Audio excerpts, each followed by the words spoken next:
Good afternoon बच्चों। आज class से 10 के लिए एसएसटी पार्ट लेकर आया हूँ, जो ज्योग्राफी पार्ट से है, कृषि लेसन से।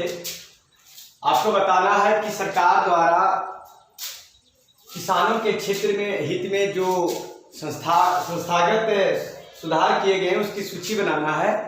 तो सरकार ने किसानों के लिए बहुत सारे कार्य किए। आप जानते हैं कि आज़ादी के पहले हमारे देश की जो भी जमीन थी या वो जमींदारों के हक में थी, उसे उन्होंने क्या किया।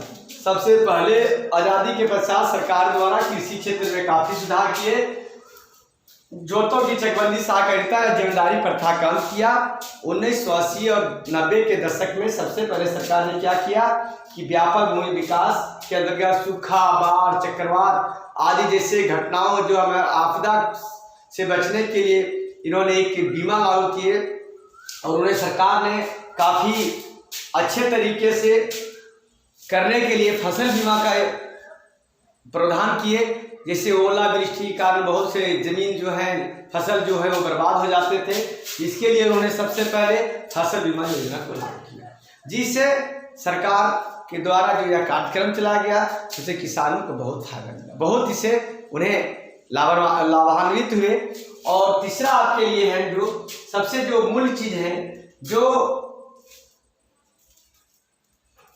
किसानों पर कम दरों पर ऋण मुहैया कर, किसान को कम दर पर ऋण देकर, जैसे आज बैंक द्वारा उसे कर्ज देती है, फसल बीमा के रूप में देती है, किसान क्रेडिट कार्ड के रूप में देती है, केसीसी के रूप में देती है, जो खेती करने के लिए दिया जाता है। और वह खेती करने के बाद ही वह उसे पैसा साल में या 6 महीने में, 6 माही या सालाना उसे रिटर्न करने के लिए किया जाता है।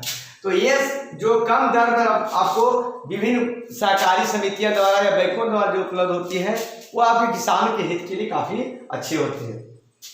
सबसे चौथा, जो न्यूनतम समर्थन के ऐलान के बाद सरकार, देखिए सबसे बड़ी चीज सरकार ने क्या किसानों को हित में किया, आप सब जान रहे हैं।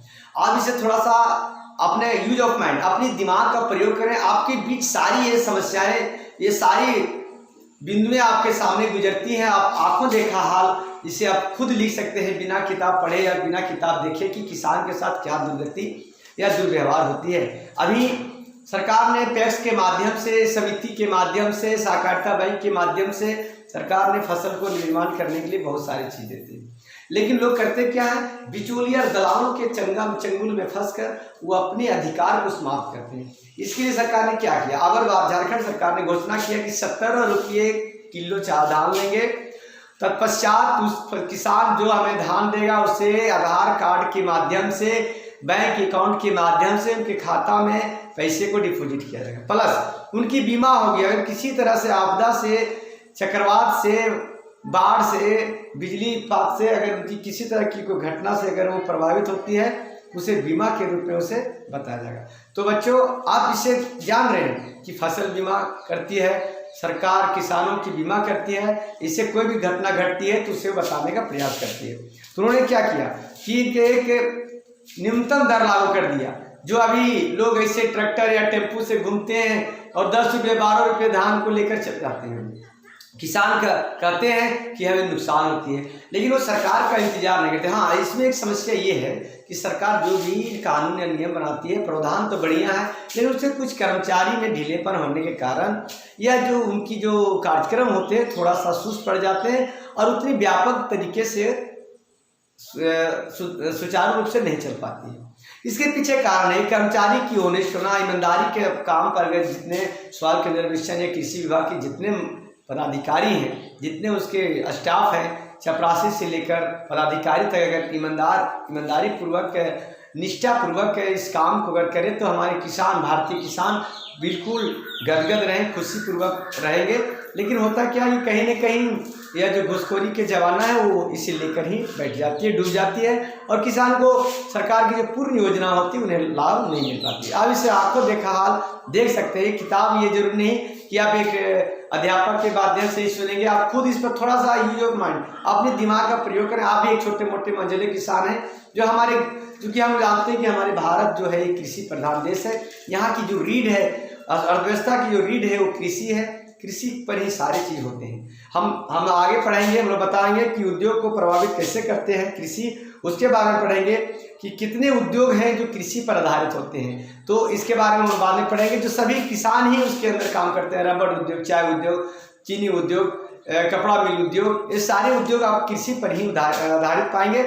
इसे हम नेक्स्ट दिन पढ़ेंगे, लेकिन आज हमें पढ़ेंगे कि किसान के लिए क्या क्या सरकार ने किया। तो ये सरकार ऐलान करती है कि आप कम दर में नहीं दें, इसके लिए एक न्यूनतम दर को लागू करती है, उस दर से सरकार लेती है, उसे पैसा भी देती है। तो इससे सरकार से फायदा किसानों को लाभ होती है।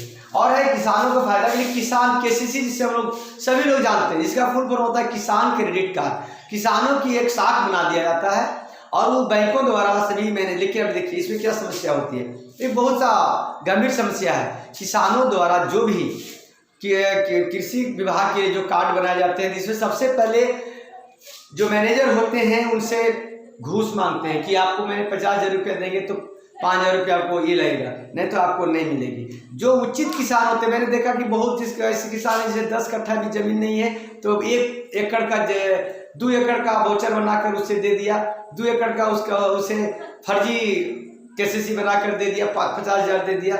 इस तरह से सरकार को नुकसान होती है। और अच्छे जो किसान होते हैं, किसान बहुत ऐसे होते हैं जो थोड़ा सा अनपढ़ भी होते हैं, अशिक्षित भी होते हैं, पूरी जानकारी उन्हें नहीं मिल पाती है। इस जानकारी के अभाव में बहुत सारे कार्य का फायदा वो नहीं ले पाते।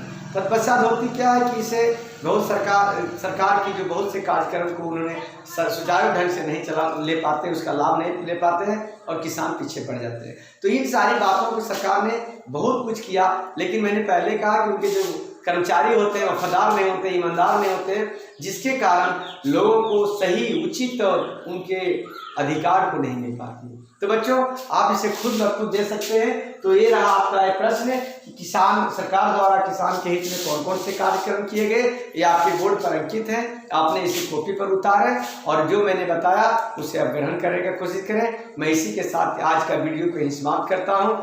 धन्यवाद।